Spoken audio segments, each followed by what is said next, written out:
Hello and welcome to episode 42. This is going to be a shorter episode looking at some of the things you may not actually know about the masked UK rapper M Huncho. He came onto the music scene financially secure. He was working in logistics before he became a full-time musician. His first performance was in Leicester where he earned £100 and only £100. In his Grime Daily interview, he talks about how he went to McDonald's on the drive home and spent £20 of that on food for everyone. It may sound like a silly story, but it's important to him because it reminds him he didn't do that first show for the money, but to perform, even when he earned nothing.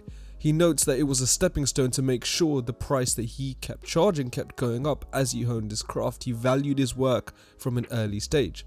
Also in his Grime Daily interview, he stated how his most important thing in life is to be sustainably wealthy, not just wealthy. He knows that musicians have a limited earnings potential and a time frame in which they stop becoming relevant. And that he could go finance a Rolls-Royce Wraith right now if he wanted to, but he won't because it will depreciate. To him, he'd strongly prefer to fund his own family and his relatives in other countries who have nothing. He doesn't make music for money, he does it for the love of making it. But at the same time, he acknowledges that he needs to control what he's earning in order to continue to sustain what work he does in the future. He hates being called a drill artist. His sound is completely different, and he told Trench that he doesn't even listen to drill music like that. When producers send him drill beats, he never opens or responds, and he blacklists them from his mailing list. He expects people who are serious about working with him to understand that he's got his own trap wave sound. He respects drill, but he acknowledges it's not his style. He prefers to stay in his own lane. The theory behind the mask that he wears goes deeper than just trying to hide his identity to make it easier for him to separate his personal life from his work life. He believes that everyone puts on some kind of a metaphorical mask no matter what they do. When people meet someone, for example, they won't be as open as if they were talking to their parents. People also put on a mask at work in order to maintain an air of professionalism.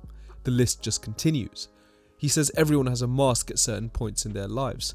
He believes the mask he wears is just a more obvious version based on this principle. He knows lots of communities in London are struggling, whether that's with social problems or drug misuse or knife crime or shooting. He knows it's been in a poor state, but he's interested in giving back to communities.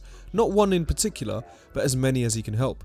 He wants to have his own label and manage young and up-and-coming artists and producers. He wants to get into luxury fashion. His most important aim is to recruit people around him that's solid, where people around him put in the same effort as him and bring everyone up around as a result. His aim is not just to use people, but to bring everyone up together. His influences are quite varied. He's always listened to people from Atlanta such as Gunna and Future, same with Toronto and same with Chicago, but he'll also listen to mellow music like Daniel Caesar and Ginny and Aiko. He recounts how he'll also still play Kanye's My Beautiful Dark Twisted Fantasy. But that's what he wants to be, that's what he wants his work to be, timeless, making something that people can always go back and listen to. He acknowledges that it's not just about being able to make good music, it's about being smart, portraying yourself in a certain manner that differentiates yourself, having that focus. He'll also never just feature with anyone. He picks his collaborations carefully. He needs the track to sound the way he imagines it to be, because his idea is that when someone wants to collaborate with him, people get his expertise free of charge. People get his advice, his knowledge.